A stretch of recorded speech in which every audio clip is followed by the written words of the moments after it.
So any aspect of life, the moment you say, I am not able to do it, I can't do it, I won't be able to do it, except you, nobody can help you.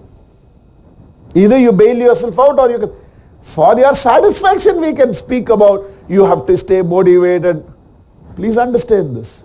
Nobody from the world outside can ever motivate you. An entire motivation industry is running on the false promise that you can be motivated. That's the biggest lie on which an industry has been built. They're all called motivational speakers. I got motivated, motivational program. Nobody in the world can motivate. There's nothing called external motivation. Mahatria, but after I attended the program, I actually got motivated. What do you mean by that? We can only create environments in which you can motivate yourself.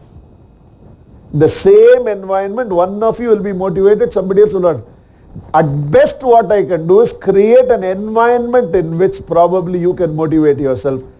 The best a motivational speaker can do or a motivational program can do is give you that environment where everybody is talking about success, everybody is talking about aspiration, everybody is talking about growth, or growth stories are being discussed. Looking at all these things, maybe you can self-motivate yourself by saying that I am also going to be an achiever in life.